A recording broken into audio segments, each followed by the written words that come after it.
nightmares in my head, I fear that the thoughts build up until I can't hear, that my mind fills up into a creature, and it haunts me somewhere much deeper. Anxiety, filling up every space, no privacy, and silently, it could build and build until you... Salam sejahtera Malaysia dan Junadi Suara Rakyat bergema di channel ini. Akhirnya MKT UMNO mengumumkan perkara yang sepatutnya mereka dah lama buat.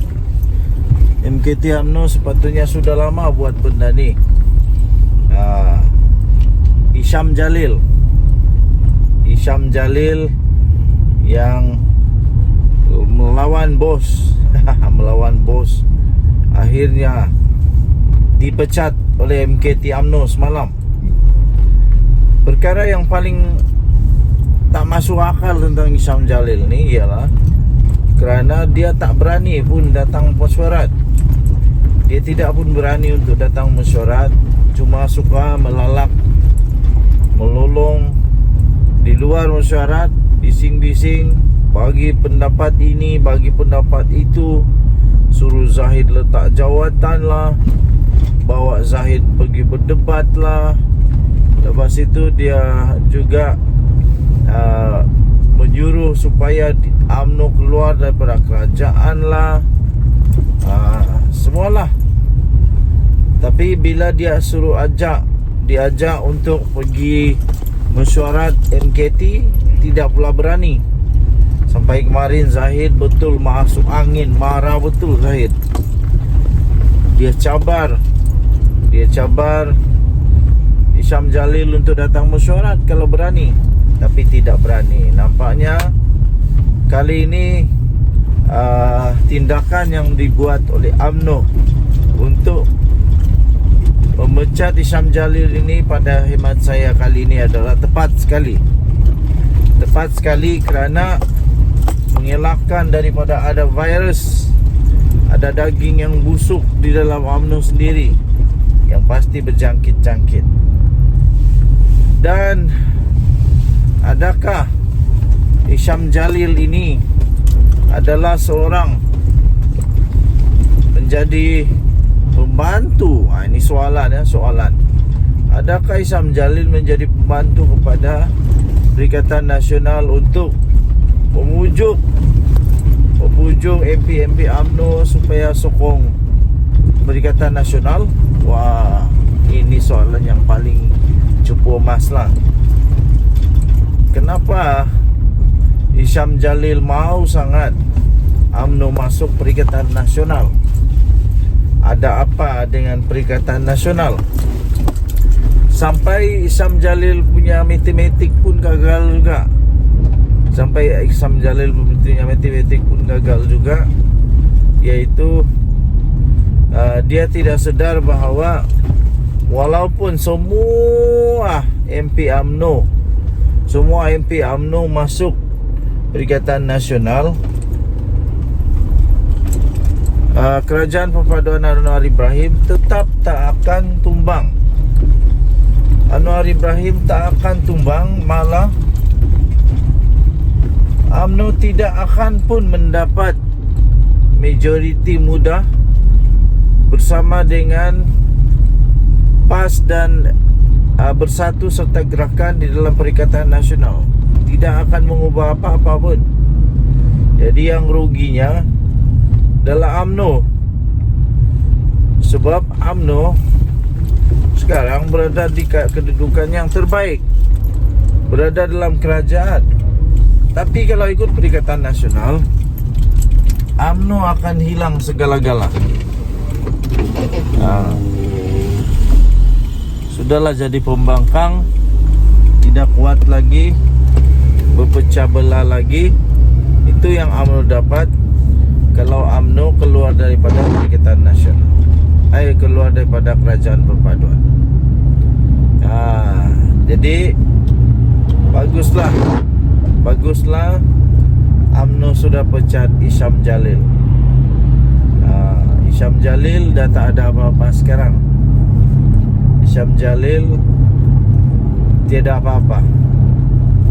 Dejan Nadi, Suara Rakyat bergema di channel ini. Jangan lupa tekan butang subscribe, like dan share. Bye-bye. Salam sejahtera Malaysia. Selamat pagi tuan-tuan dan puan-puan yang dihormati sekalian. Dari dulu sampai sekarang masih lagi menjadi tanda tanya misteri. Sebenarnya Khairi Jamaluddin sekarang menyokong parti yang mana?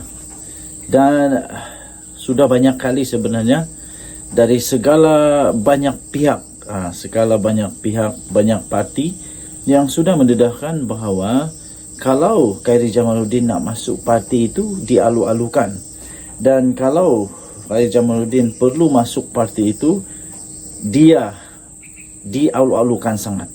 Terutamanya saya masih ingat ketika DAP, ketika seorang bekas ahli parlimen DAP dipanggil oleh Khairi Jamaluddin di keluar sekejap KS di satu saluran yang dikendalikan oleh Khairi Jamaluddin sendiri. Khairi Jamaluddin tanya, kenapa dia patut masuk DAP? Kerana DAP terus menjawab dengan serta-merta. Pada waktu itu bekas ahli parlimen DAP itu menjawab, kerana Khairi Jamaluddin boleh jadi calon Perdana Menteri untuk DAP. Inilah yang saya mau ulas ini tuan-tuan dan puan. Pada pendapat saya, Khairi Jamaluddin baguslah masuk DAP daripada mana-mana parti. Antara dua saja yang sebenarnya saya nampak Khairi Jamaluddin sekarang ini sesuai dengan pembawaan dia, sesuai dengan perwatakannya, sesuai dengan cara dia berfikir, iaitu DAP atau PKR. Kedua-dua parti ini pada pendapat saya adalah amat bersesuaian. Lagi pula di dalam DAP dan PKR ada ramai yang berfikiran ke depan, terbuka, dan berfikiran secara kreatif, kritis, dan sangat-sangat baguslah. Tidak pentingkan pangkat, tidak pentingkan kedudukan. Buktinya ialah Khairi Jamaluddin sampai sekarang dia belum lagi mau terima apa-apa gelaran Datuk Sri kah, Tan Sri kah, tidak. Kerana pada Khairi Jamaluddin semua darjat ataupun gelaran itu tidak penting. Yang penting adalah untuk menjadi wakil rakyat yang berhikmat menjalankan tugas. Jadi saya fikir baguslah kalau Khairi Jamaluddin masuk DAP. Kerana ya betul apa yang dikatakan oleh bekas MP DAP itu betul sekali.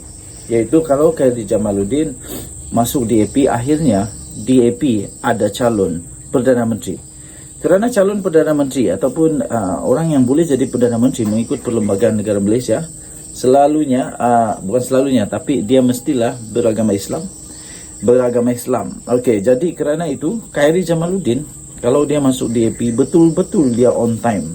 Betul-betul dia berada dalam masa yang tepat, dia boleh jadi Perdana Menteri. At least dia boleh jadi timbalan Perdana Menteri untuk Malaysia. Jadi kalaulah dia masuk DAP, dia ada peluang untuk Anwar Ibrahim juga untuk melihat kepada dia punya skill, competence dia, kelayakan dia. Sebab pada pendapat saya Khairi Jamaluddin amat competence, amat memiliki kebolehan, kemahiran, bakat untuk memimpin, bakat untuk berhikmat, bakat untuk memajukan negara Malaysia, bakat untuk melihat pandang ke depan dengan baik. Jadi dia boleh dilantik oleh Anwar Ibrahim sebagai senator. Dan sekarang ini belum ada lagi mana-mana parti yang Khairi Jamaluddin betul-betul mau nyatakan dia mau masuk. Tapi harap-harap, saya terus terang sajalah, harap-harap Khairi Jamaluddin tidak masuk ke mana-mana parti di Perikatan Nasional. Kenapa?